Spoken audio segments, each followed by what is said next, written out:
Hello বন্ধুরা, welcome back to my channel. কেমন আছো তোমরা সবাই? আশা করবো ভালো আছো। আমি সুস্মিতা, আমার নতুন আরও একটি ব্লগে তোমাদেরকে অনেক অনেক স্বাগত আর ভালোবাসা জানিয়ে আজকে ব্লগটা শুরু করছি।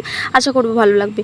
তো আজকে আমি তোমাদের সঙ্গে কিছু টিপস শেয়ার করব, যেগুলো ফলো করে কিন্তু তোমরা তোমাদের ঘরবাড়িকে সুন্দরভাবে পরিষ্কার পরিচ্ছন্নভাবে গুছিয়ে রাখতে পারবে। তো আমরা প্রত্যেকেই চাই, আমার মতো আরও অনেকেই আছো যারা চাও বিছানার চাদর নতুনের মতো থাকুক এবং সবসময় বিছানাটা কিন্তু সুন্দরভাবে পরিষ্কার পরিচ্ছন্নভাবে গোছানো থাকুক। তো আমি দেখতেই পাচ্ছ আমার এই চাদরটা একেবারে নতুনের মতোই রয়েছে। আর আমরা কিন্তু প্রত্যেকেই কটনের চাদর ব্যবহার করি, যেটা আমাদের কমফোর্টেবল ফিল হয়। সিনথেটিক বা অন্য কোনো কাপড়ের চাদর কিন্তু আমরা ব্যবহার করতে পারি না সেক্ষেত্রে। তো আমার যেটা মনে হয় আর কি। তো দেখো, আমি এখানে ঘুমোতে যাওয়ার আগে কিন্তু একটা কাঁচা ধোয়া সুতির চাদর পেতে তারপরে ঘুমোতে যাই, কারণ এখানে একটা হাইজিনেরও ব্যাপার থাকে। আর বিছানার চাদর যদি পরিষ্কার পরিচ্ছন্ন না থাকে সেক্ষেত্রে কিন্তু ঘুমটাও ভালো হয় না। তো দেখতেই পাচ্ছ, তো সকালবেলায় উঠে কিন্তু আমরা প্রত্যেকেই বিছানা গোছাই। তো সেই যে চাদরটা পেতে আমরা রাত্রে ঘুমোতে যাই, সেই চাদরটা কিন্তু সকালবেলায় আবার আমরা ভাঁজ করে জায়গার জিনিস জায়গায় রেখে দিই। তো এতে করে কি হয়, বিছানার চাদরটা অনেক দিন পর্যন্ত নতুনের মতো থাকে এবং ছিঁড়ে যায় না। আর সবথেকে বড় কথা হচ্ছে কালার ফেড হয়ে যায় না। আর আমাদের কিন্তু বারবার ওই টাকা খরচা করে বিছানার চাদরও কিনতে হয় না। এতে করে আমাদের মানি সেভও হয় আর বিছানার চাদরটা কিন্তু অনেক দিন পর্যন্ত নতুনের মতো থাকে। তো তোমরাও কিন্তু এই টিপসটা ফলো করে কিন্তু তোমাদের বিছানার চাদরকে অনেক দিন ধরে নতুনের মতো রাখতে পারো।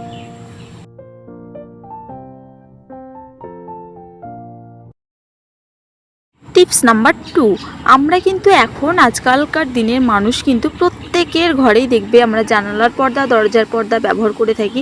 তো এই পর্দাগুলো আমাদের ঘরকে যতটা সুন্দর করে তোলে ততটাই মানে কি বলবো, অপরিষ্কার রাখতেও কিন্তু সাহায্য করে। কেমনভাবে ভাবছো? তো দেখো, দরজার পর্দা বা জানালার পর্দাগুলো যদি নোংরা থাকে সেক্ষেত্রে কিন্তু আমাদের ঘরটা অনেকটাই অপরিষ্কার মনে হয় এবং একদমই ভালো লাগে না দেখতে। তো এক্ষেত্রে অন্তত সপ্তাহে না পারলেও 15 দিন অন্তর একবার করে কিন্তু এই জানালার পর্দা বা দরজার পর্দা কিন্তু আমাদের পরিষ্কার করা উচিত। এখানে কিন্তু আমরা অনেকে সার্ফ ব্যবহার করি, কিন্তু এটা কিন্তু একেবারেই উচিত নয়, কারণ সার্ফে প্রচুর পরিমাণে ক্ষার থাকে।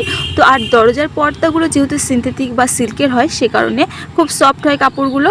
আর মানে এখানে কিন্তু সার্ফ ব্যবহার করলে কাপড়টা তাড়াতাড়ি খারাপ হয়ে যেতে পারে। তো আমি দেখো এখানে শ্যাম্পু ব্যবহার করেছি আর হালকা উষ্ণ গরম জলে কিন্তু পর্দাটা একটু ভিজিয়ে রেখে কেচে নিয়েছি। তো দেখতেই পাচ্ছ পর্দাটা কতটা সুন্দর পরিষ্কার হয়েছে এবং উজ্জ্বল লাগছে।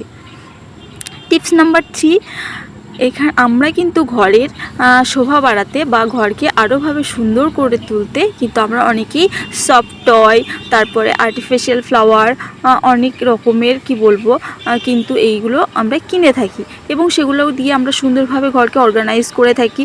তো সেগুলোও কিন্তু আমাদের সপ্তাহে না পারলেও হচ্ছে কিন্তু 15 দিন অন্তর বা মাসে কিন্তু একবার আমাদের খুব ভালোভাবে পরিষ্কার করে তারপর আবার অর্গানাইজ করা উচিত। তো আমি এখানে ঠান্ডা জলে নিয়েছি, যেহেতু সফট টয়গুলো খুব সফট টয় এগুলো, তো গরম জল একেবারে ইউজ করা যাবে না। আর এখানে আমি সার্ফও ব্যবহার করিনি, এই ক্ষেত্রেও কিন্তু আমি শ্যাম্পুর ইউজ করেছি। তোমরাও কিন্তু সার্ফটা কম ব্যবহার করবে, যেগুলো খুবই মানে কি বলবো নোংরা হয়ে থাকে সেক্ষেত্রে সার্ফ ইউজ করবে। আর এগুলো তো খুব সফট হয়, সেই কারণে এগুলোতে শ্যাম্পু ইউজ করেছি। তো দেখো, শ্যাম্পু দিয়ে ভালোভাবে জলটাকে ফেনিয়ে তারপরে এই যে টয়গুলোকে, খেলনাগুলোকে আমি কিন্তু ভিজিয়ে রাখছি কিছুক্ষণ। তারপরে সুন্দর, এগুলো কিন্তু কোনোভাবে লকডাউনের দরকার নেই, কোনো ব্রাশের ইউজের দরকার নেই, এগুলো সুন্দরভাবে কিন্তু পরিষ্কার হয়ে যায়। তো ভিজানোর পর কিছুক্ষণ পরে এমনি ধুয়ে দেবে, জাস্ট একটুখানি করে দেখবে খুব সুন্দর পরিষ্কার হয়ে যাবে। তো দেখো, আমি এখানে মোটামুটি আধা ঘন্টা ভিজিয়ে রেখেছিলাম। তো তারপরে খুব ভালো রোদ যখন উঠেছে, চড়া রোদে কিন্তু এগুলো আমি কেচে ওই রোদে দিয়েছি, বেশ আধা ঘন্টার মধ্যে আমার শুকিয়ে গেছে। তো দেখতেই পাচ্ছ কতটা পরিষ্কার হয়েছে এবং কতটা গ্লেজি লাগছে। তারপর আমি জায়গার জিনিস জায়গায় আবার সাজিয়ে রেখে দিলাম। এগুলোও কিন্তু আমাদের ঘরকে পরিষ্কার পরিচ্ছন্ন এবং সুন্দর রাখতে অনেকটাই সাহায্য করে। তো দেখতেই পাচ্ছ কতটা পরিষ্কার পরিষ্কার মনে হচ্ছে। আর চারিদিকে যদি জিনিসপত্র পরিষ্কার থাকে ঘরে, তাহলে কিন্তু আলাদাই একটা মনের শান্তি আসে এবং মনটা ভালো রাখার জন্য সমস্ত জিনিসপত্র কিন্তু পরিষ্কার পরিচ্ছন্ন রাখাটাও কিন্তু একটা গুরুত্বপূর্ণ ভূমিকা পালন করে থাকে। তো টিপসগুলো তোমাদের কেমন লাগছে অবশ্যই কিন্তু আমাকে কমেন্ট করে জানিও। তো বন্ধুরা, পরবর্তী টিপসটি হলো পাপোশ সংক্রান্ত। তো পাপোশগুলো আমরা কি করি, ঘর ঝাড়ার সময় ঘর যখন আমরা ঝাড় দিই তখন কি করি, পাপোশগুলো কিন্তু ঘরের মধ্যে ঝেড়েই আবার রেখে দিই। এটা কিন্তু একেবারেই করা উচিত নয়। প্রত্যেক দিন না পারলেও সপ্তাহে 2 থেকে 3 দিন পাপোশগুলো রোদে দিয়ে তারপর বাইরে থেকে সবসময় ঝেড়ে আনার চেষ্টা করবে। যেগুলো কি হয়, পাপোশগুলো যদি আমরা ঘরে ঝাড়ি তাহলে কিন্তু পাপোশে প্রচুর পরিমাণে ধুলোবালি থাকে সারাদিনের মোটামুটি, সেগুলো কিন্তু আমাদের কি বলবো, ফার্নিচারগুলোর মধ্যে ঢুকে যায় ঘরের মধ্যে ঝালে, এবং ঘরের জিনিসপত্র যেগুলো থাকে সেগুলোকে আরও নোংরা করে থাকে। তো সেক্ষেত্রে দেখো আমি কিন্তু সবসময় এভাবে বাইরে পাপোশগুলো ঝেড়ে নিই, প্রত্যেক দিন চেষ্টা করি ঝাড়ার। তো তারপরে আমি এই যে আবার ঘর মোছার পর তারপরে এই যে জায়গার জিনিস আবার জায়গায় রেখে দিলাম। যদিও এটা নর্মাল ব্যাপার, তবুও এই নর্মাল ব্যাপারটাই কিন্তু রুটিন মেনে যদি আমরা করতে পারি তবে এটা কিন্তু গুরুত্বপূর্ণ একটা ভূমিকা পালন করে ঘর বাড়িকে পরিষ্কার রাখার। তো টিপস নাম্বার 5, তো দেখো বালিশের কাভার আমরা ইউজ করি, আর বালিশের কাভারগুলো কিন্তু কি হয়, বিছানার চাদরের থেকে কাভারগুলো খুব তাড়াতাড়ি নষ্ট হয়ে যায়, আবার ছিঁড়ে যায়। এই যে মাথা যেখানে দিয়ে এই পোর্শনগুলো কিন্তু ছিঁড়ে যায়। সেক্ষেত্রে আমাদের কিন্তু আনম্যাচিং বালিশের কাভার ইউজ করতে হয়। দেখা যায় চাদর ভালো থেকে যায়, বালিশের কাভার ছিঁড়ে যায় বা কালার ফেড হয়ে যায়। তো আমি এখানে তোমাদের সঙ্গে একটা টিপস শেয়ার করব, যেটা কিন্তু ভীষণই কার্যকরী। টিপসটা তোমরা ফলো করে দেখবে, তোমাদের বালিশের কাভার কিন্তু অনেক দিন পর্যন্ত ভালো থাকবে এবং খুব তাড়াতাড়ি ছিঁড়ে যাবে না। তো এখানে দেখো আমি 2টি টাওয়াল নিয়ে নিয়েছি। এগুলো যেগুলো ছোটো টাওয়াল হয় এগুলো কিন্তু খুব সফট হয়, আর মোটা হওয়ার কারণে, সামান্য মোটা হওয়ার কারণে খুব তাড়াতাড়ি ছেড়েও না। তো আমি এখানে 2টো কালারের, মানে আমরা যজন মানুষ তটা কালারের এখানে আমি ইউজ করি। 3 জন আমরা যেহেতু, তো 3টে কালারের টাওয়াল আমি ইউজ করেছি, বাট একটা কেচে দিয়েছি, যার কারণে এই মুহূর্তে আমি তোমাদের সঙ্গে দেখাতে পারলাম না।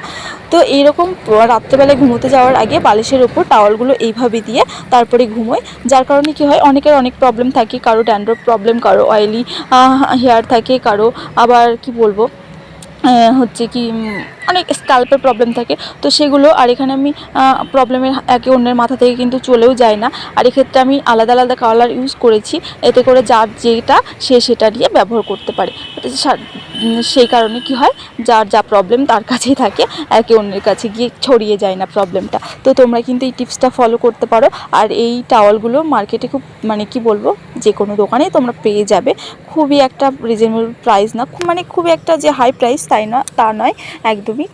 কত নিয়েছিল আমি জানি না, এগুলো আমার অনেক দিনের কেনা গো, এখনও দেখো কত সুন্দর রয়েছে, ছিঁড়ে যায়নি। তো এগুলো কিন্তু খুব তাড়াতাড়ি ছেড়ে না, আর বালিশের কাপড়গুলো কিন্তু খুব সুন্দর থাকে এতে করে। তো কেমন লাগলো টিপসটা আমাকে কমেন্ট করে জানিও, আর অবশ্যই ভালো লাগলে চ্যানেলটা সাবস্ক্রাইব করে আমার পাশে থেকো।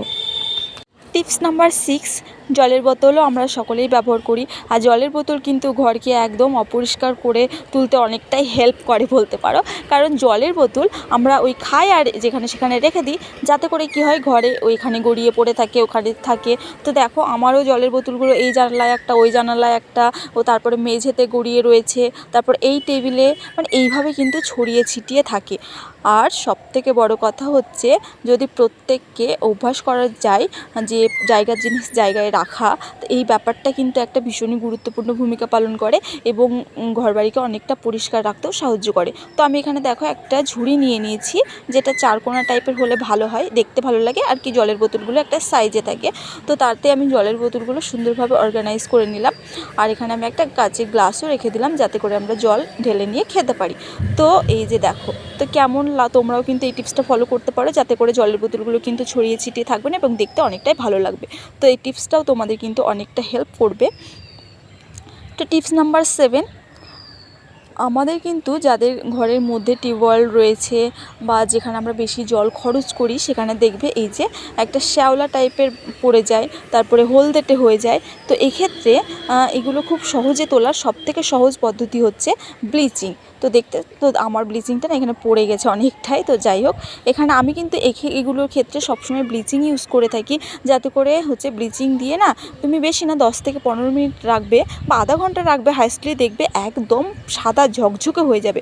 তো পরিষ্কারের পরে আমি তোমাদের সঙ্গে শেয়ার করতে পারিনি সেটা, কারণ আমি ভিডিও অন করে মানে কাজটা করছিলাম তোমাদেরকে দেখাবো বলে, পরে দেখছি যে আমার ভিডিও অনই করিনি, আমি ওই বোকার মতো খেটে গিয়েছি। তো যাই হোক বন্ধুরা, তোমরা বাড়িতে মানে ফলো করবে, দেখবে খুব তাড়াতাড়ি কিন্তু পরিষ্কার হয়ে যায় এবং খুব সুন্দর, কোনো ঝামেলা ছাড়াই। অতিরিক্ত তোমাকে বল প্রয়োগ করে ঘষাঘষি মাজামাজি করতে হবে না, সামান্য ডোলে তুমি জল দিয়ে ধুয়ে ফেলবে, দেখবে অনেকটাই ঝকঝকে পরিষ্কার হয়ে গেছে। তো টিউবওয়েল পাড় বা যে কোনো জায়গায় যদি শ্যাওলা ধরে যায় তো তোমরা কিন্তু এই ব্লিচিং পাউডার ব্যবহার করে তোমাদের সেই জায়গাগুলোকে সুন্দর এবং পরিষ্কার পরিচ্ছন্ন করে রাখতে পারবে। তবে এর একটা সাইড এফেক্ট আছে, সেটা হচ্ছে খুব সাবধানতার সঙ্গে এটা ব্যবহার করবে, কারণ যদি জামা কাপড়ে পড়ে না, তবে যেখানে পড়বে যেখানে যেখানে সেই জায়গাটা একেবারেই পচে যায়, বলতে কি কালার একেবারেই নষ্ট হয়ে যায়, প্লাস তোমার মানে বাজে অবস্থা হয়ে যায়, সেটা আর পরতে পারবে না। আর সবসময় হ্যান্ড গ্লাভস ইউজ করবে। তো আমার হ্যান্ড গ্লাভসটা না ছিঁড়ে গেছিলো, যার কারণে আমি পরে এই যে যখন ডলাডলি করছিলাম তখন হাত দিয়েই করেছি। তো যাই হোক, তোমরা হ্যান্ড গ্লাভস ব্যবহার করবে, আর কি হয় খুব সাবধানতার সঙ্গে এটা ব্যবহার করবে, আর চোখে মুখে যেন না পড়ে।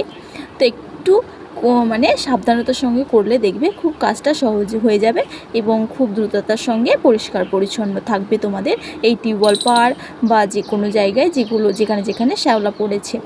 তো যাই হোক বন্ধুরা, আজকের টিপসগুলো তোমাদের কেমন লাগলো, কোন টিপসটা কতটা কার্যকরী তোমাদের জন্য, সেটা অবশ্যই আমাকে কমেন্ট সেকশানে জানাতে ভুলবে না। আজকের ভিডিওটা এই পর্যন্তই, দেখাবে পরের ব্লগে। টাটা, সবাই ভালো থেকো, সুস্থ থেকো।